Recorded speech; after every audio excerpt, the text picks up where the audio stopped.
నమస్తే welcome to మెగా9 TV. Andhra Pradesh Telangana రాష్ట్రాలను కలిపే విజయవాడ హైదరాబాద్ జాతీయ రహదారి ఇప్పుడు మరింత ఆధునిక రూపం సంతరించుకోనుంది.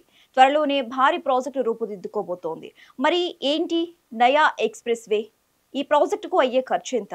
ఇది అందుబాటులోకి వస్తే తెలుగు రాష్ట్రాలకు కలిగే లాభాలేంటి అనే అంశాలు ఇప్పుడు చూద్దాం.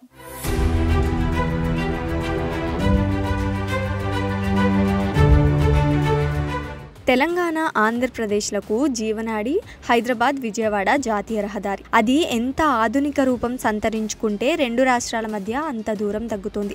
సురక్షితమైన, సౌకర్యవంతమైన, వేగవంతమైన ప్రయాణానికి వీలవుతుంది. ఇరు ప్రాంతాల ప్రజలు 2.5-3 గంటల్లో గమ్యస్థానానికి చేరుకునే వెసులుబాటు ఉంటుంది. ఉన్న రహదారుల అభివృద్ధి, వరుసల పెంపుతో ఆ ఫలితాలు ఇప్పటికే చూస్తున్నాం. వాటికి కొనసాగింపుగా ఇప్పుడు మరో మెగా అనుసంధాన ప్రాజెక్ట్ రానుంది. అదే Hyderabad Amaravati greenfield express highway.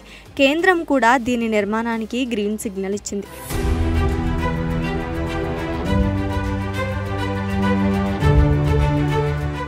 Telangana, AP రాష్ట్ర ప్రభుత్వాల అధికారులు గ్రీన్ఫీల్డ్ ఎక్స్‌ప్రెస్ హైవేకు డిపిఆర్ సిద్ధం చేసేందుకు ప్రణాళికలు రచిస్తున్నారు. రెండు రాష్ట్రాల ముఖ్యమంత్రులు ఈ ప్రాజెక్టుపై సుముఖత చూపడంతో కేంద్ర ప్రభుత్వం ఎక్స్‌ప్రెస్ హైవే నిర్మాణానికి ఆమోదం తెలిపింది. రోడ్లు, ఉపరితల రవాణా శాఖ ఇప్పటికే సమగ్ర ప్రాజెక్టు నివేదిక డిపిఆర్ సిద్ధం చేయాలని ఆదేశాలు జారీ చేసింది. హైదరాబాద్ శివారులోని ఔటర్ రింగ్ రోడ్ నుంచి ఈ హైవే ప్రారంభమై అమరావతికి చేరేలా ప్రణాళికలు రూపొందిస్తున్నారు. పూర్తిస్థాయి యాక్సెస్ కంట్రోల్ రహదారిగా నిర్మించనున్నారు. అంటే పశువులు, సాధారణ వాహనాలు హైవే పైకి రాకుండా ఉండేందుకు కంచెలు, భద్రతా ప్రమాణాలు ఖచ్చితంగా అమలు చేస్తారు. ప్రాథమిక అంచనాల ప్రకారం ఈ ఎక్స్‌ప్రెస్ హైవే పొడవు 230 నుంచి 250 కిలోమీటర్ల వరకు ఉంటుంది. ప్రాజెక్టు వ్యయం 8,800 కోట్ల నుంచి 10,000 కోట్ల వరకు ఉండొచ్చని నిపుణులు చెప్తున్నారు. సర్వీస్ రోడ్లు లేకుండా 4 వరుసల ఎక్స్‌ప్రెస్ హైవేగా ఇది రూపొందించనుంది.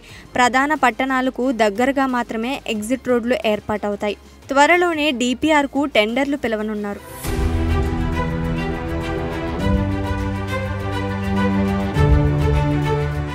ప్రస్తుతం హైదరాబాద్ విజయవాడ ప్రయాణానికి 5 గంటలకు పైగా సమయం పడుతోంది. రాబోయే గ్రీన్ఫీల్డ్ ఎక్స్‌ప్రెస్ హైవే వల్ల ఈ ప్రయాణం 70 కిలోమీటర్లు తగ్గనుంది. ఫలితంగా అమరావతి, హైదరాబాద్ మధ్య ప్రయాణం కేవలం 2 నుంచి 3 గంటల్లో పూర్తవుతోంది. దీంతో ఇంధనం, సమయం రెండూ ఆదా అవుతాయి. ముఖ్యంగా పండుగల సమయంలో, రద్దీ సమయంలో ఈ ఎక్స్‌ప్రెస్ హైవే ముఖ్య పాత్ర పోషించనుంది.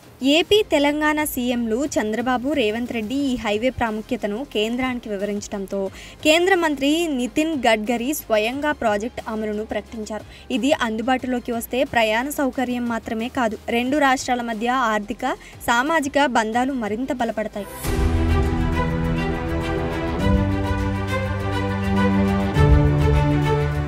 తెలంగాణకు సముద్ర తీరం లేకపోవడం వల్ల దిగుమతి, ఎగుమతులకు ఏపీ పోర్టులపై ఆధారపడవలసి వస్తోంది.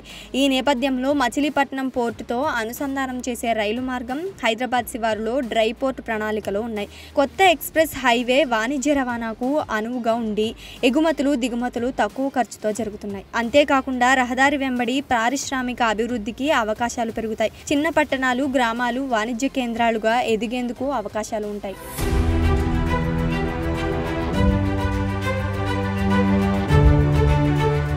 ప్రస్తుతం విజయవాడ హైవేలో ఎల్బీ నగర్, హయత్ నగర్ మార్గంలో వాహనాల రద్దీ విపరీతంగా పెరిగింది. ఈ మార్గంలో ప్రతిరోజు లక్షలాది వాహనాలు రాకపోకలు సాగిస్తాయన్నారు. దీంతో వాహనదారులు ట్రాఫిక్ జామ్ పరిస్థితిని ఫేస్ చేస్తున్నారు. ఈ ప్రాంతంలో తరచుగా ప్రమాదాలు కూడా జరుగుతున్నాయి.